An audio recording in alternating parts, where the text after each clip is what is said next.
अस्सलाम वालेकुम। ये मुताला पाकिस्तान का जवाब दहम का आपका लेक्चर नंबर 1 है। हमारा बाब नंबर है 6। टॉपिक है उसका जुल्फ़िकार अली भुट्टो का दौरे हुकूमत। जुल्फ़िकार अली भुट्टो का दौरे हुकूमत 20 दिसंबर 1971 था 5 जुलाई 1977 है। जब जुल्फ़िकार अली भुट्टो ने इक़्तिदार संभाला उस वक्त जो है पाकिस्तान बहुत ही मुश्किल हालात में था।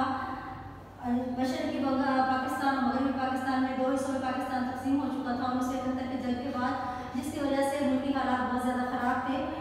जुल्फ़िकार अली भुट्टो वो शख्स हैं जिन्होंने 20 दिसंबर 1971 को जब इक़्तिदार संभाला तो पाकिस्तान के सदर के साथ साथ चीफ मार्शल एडमिनिस्ट्रेटर भी बने। वो पहले सिविलियन चीफ मार्शल एडमिनिस्ट्रेटर थे। उन्होंने कौम में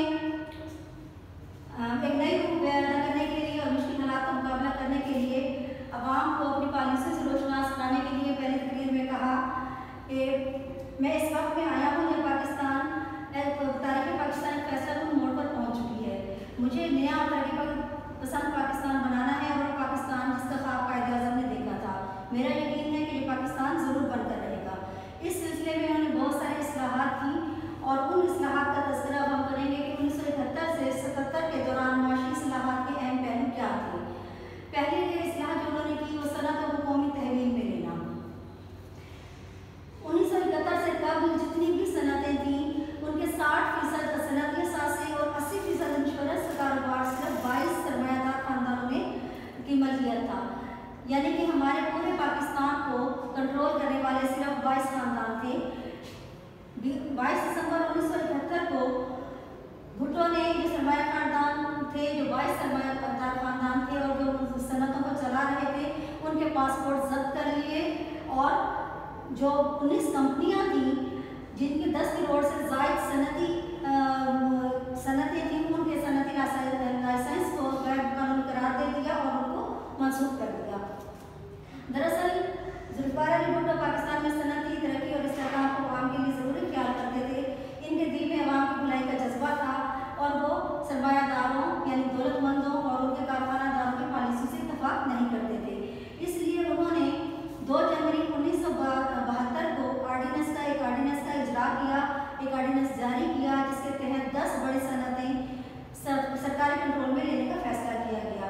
जो कौमी सनतें कौमी तहवील में ली गई वो ये थी: पुरजे जोड़कर मोटर गाड़ियाँ बनाने की सनत, भारी और बुनियादी केमिकल की सनत, बुनियादी ज़रूरियात के सामान बनाने की सनत, फौलाद और लोहे साजी की सनत, भारी मशीनरी की सनत, पेट्रोकेमिकल्स की सनत, सीमेंट की सनत, मफाद अमल सर्विसेज के तहत आने वाली सनत, ट्रैक्टर प्लांट तैयार करने की सनत, भारी सामान बिजली की सनत।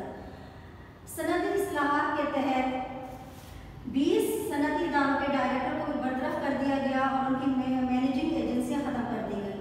हर सनती इदारे के इंतजामी अमूर को चलाने के लिए अलग-अलग मैनेजिंग डायरेक्टर जो है वो मुकर्रर किए गए। 16 जनवरी 1972 को मज़ीद 11 सनती इदारे कौमी तहवील में ले लिए गए। इस सब इदारों को कौमी तहवील में लेने का मकसद सिर्फ पाकिस्तान में सनती तरक्की करना और इक़्तिसादी इस्तेहकाम को पैदा करना था। ये वो तमाम पहलू हैं जो सनतों को कौमी तहवील में लेने के लिए भुट्टो के दौर में हुए। ये आप लोगों का जो फर्स्ट टॉपिक है, फर्स्ट लेक्चर है। इसमें अगर आपको किसी किस्म की कोई मुश्किल पेश आती है तो आप स्कूल के नंबर पर रब्ता कर सकते हैं और इसको आपने अच्छे तरीके से याद करना है। आपके शॉर्ट क्वेश्चंस भी इसमें से बनकर आ सकते हैं, जैसे कि जुल्फ़िकार अली भुट्टो ने अपनी पहली तकरीर में क्या कहा, कितनी सनतें पहले कौमी तालीम में ले ली गई, पासपोर्ट कब जब्त किए गए,